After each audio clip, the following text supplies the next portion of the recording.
ایسا وظیفہ ہے جس سے شوہر آپ کی ہر بات مانے گا، ہر چیز آپ جو کہو گی وہ کرے گا۔ ہر روز وہ بہن جو اپنے شوہر سے پریشان ہے اس کا آج مسئلہ حل ہونے والا ہے، ایسا وظیفہ بتانے والی ہوں۔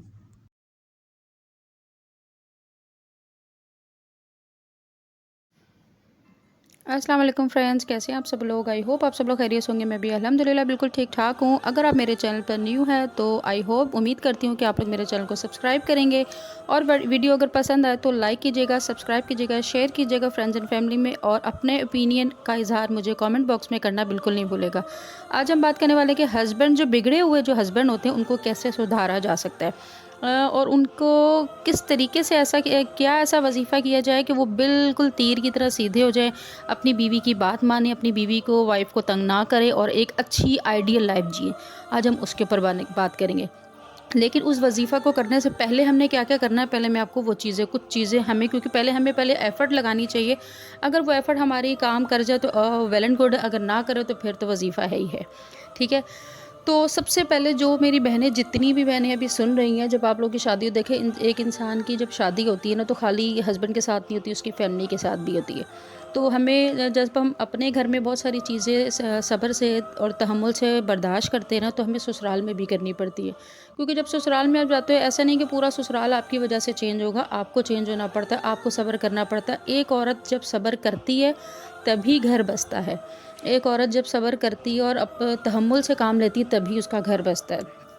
میں اس بات پہ کبھی بھی میرا مطلب دو رائے نہیں ہے کہ گھر بسانے میں زیادہ ایفرٹ جو ہوتی ہے وہ عورت کی ہوتی ہے، عورت کمپرومائز کرتی ہے تو گھر اچھے سے ایک خوشحال زندگی گزرتی ہے، ٹھیک ہے۔ تو سب سے پہلے یہ کرنا ہوگا کہ اگر آپ لوگوں کے ہسبینڈ غصے والے ہیں، یا وہ لڑائی کر رہے ہیں، یا آپ لوگوں کے ساتھ ان کا کوئی بھی مسئلہ ہوتا ہے یا پریشانی ہوتی ہے، تو میں کہتی ہوں اگر آپ کے ہسبینڈ ایک دم پہ غصے میں ہے نا، تو آپ اس وقت خاموش ہو جائے۔ پہلی چیز آپ یہ کیا کریں، کبھی بھی جب ہسبینڈ غصے میں چیخ رہے ہوں، چلا رہے ہوں یا غصہ کر رہے ہیں آپ کے اوپر، تو کبھی بھی اسی ٹائم آپ ان کو ریئیکشن مت دو اور ان کو اسی وقت جواب مت دو۔ جب آپ ایک بندہ آگے سے غصے میں، آپ بھی اس کا ریئیکشن دو گے، اسی وقت غصہ کرو گے نا، تو اس کا کوئی خاص پازیٹیو رزلٹ نہیں نکلے گا۔ اس کا رزلٹ یہ ہوگا کہ وہ کہتے ہیں نا کہ جلتی پہ تیل کا کام کرے گا، جب آپ بھی لڑیں گی تو وہ بھی لڑے گا، وہ بھی لڑائی زیادہ بڑھے گی اور تماشا بنے گا۔ لیکن اگر آپ وہیں پہ اگر آپ کے ہسبینڈ غصے میں اور آپ خاموش ہو جائیں گے تو وہ بات ٹھنڈی ہو جائے گی۔ ایسا نہیں ہے کہ بھئی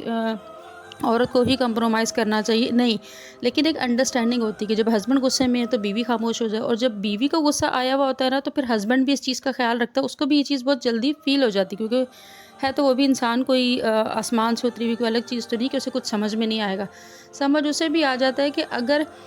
میں جب غصے میں تھا، میری بیوی خاموش ہو گئی تھی، تو اب جب میری بیوی مجھے غصہ دکھا رہی ہے تو وہ بھی خاموش ہو جائے گا، وہ بھی صبر کا مظاہرہ کرے گا، وہ بھی تحمل کا مظاہرہ کرے گا، کیونکہ اسے پتہ ہے کہ ایک ٹائم وہ اگر سن رہی تھی تو اب مجھے بھی سننا چاہیے۔ دوسری چیز یہ ہے کہ جب آپ کے اپنے دیکھیں، ہم لوگ جب ہسبینڈ سے عورت جب اپنا مقابلہ کرنے لگ جاتی ہے نا کہ میں یوں، یہ چیز میری اور یہ چیز تیری، مجھے لگتا ہے کہ ہمیں ہسبینڈ وائف کا کوئی بھی چیز نا تیری میری نہیں ہوتی، ہماری ہوتی ہے۔ میں بھی ہوں نا، میرے ہسبینڈ کی پیسے بھی ہوتے ہیں نا، میں کہتی ہوں یہ آپ کے پیسے نہیں، یہ میرے پیسے ہیں۔ کیوں؟ میرے وہ ہسبینڈ کے پیسے ہیں، لیکن میں ان کی چیز کے اوپر اپنا وہ ڈالتی ہوں کہ یہ میری ہے، میرے شوہر کی ہے تو میری چیز ہے۔ تو کبھی بھی یہ مت کرے کہ یہ میرے ماں باپ کا، میرے یوں، جو عورتیں پوری زندگی اپنے گھروں میں رہ کر، اپنے سسرال میں رہ کے یہ کرتی ہیں نا کہ میرے ماں باپ، میرے بہن بھائی، میرے فیملی، میرے رشتہ دار ایسے، تو وہ کبھی بھی اپنے سسرال میں جگہ نہیں بنا پاتی۔ تو کوشش کریں کہ ہمیشہ اپنے سسرال میں جگہ بنانے کے لیے کبھی بھی اپنے سسرال کی باتیں، مطلب اپنے گھروں کی باتیں سسرال میں وہ مت کریں، اپنے گھر کو جس سسرال میں اب رہ رہے اس کی بات کریں، اس کے ساتھ اچھے سے مل کے رہے۔ تو جب آپ ادھر اچھے سے رہو گے تو آٹومیٹکلی آپ کے ہسبینڈ کی آپ کے ساتھ انڈرسٹینڈنگ بڑھے گی۔ اگر یہ چیزیں آپ اپنے ہسبینڈ کے ساتھ رہتے ہوئے یہ ساری چیزیں کر رہے ہیں اور آپ کا ہسبینڈ پھر بھی بدتمیز ہے، پھر بھی لڑاکے ہیں، تو پھر ان کا کوئی سلوشن نہیں، پھر ان کا، اگر وہ آپ کو پھر بھی آپ کے ساتھ زیادتی کرنے سے باز نہیں آتے ہیں، آپ صبر بھی کرتی ہیں تب بھی وہ باز نہیں آتے، تو سمجھ لیں پھر وہ ان کا کوئی سلوشن ہی نہیں ہے، پھر آپ انہیں چھوڑ دیں اور چلی جائیں۔ لیکن ویسے مجھے ایسے لگتا ہے کہ اگر عورت صبر کرتی ہے، ایک ٹائم پہ سن لو، ایک ٹائم پہ سنا لو والا سین کرتی ہے، تو مرد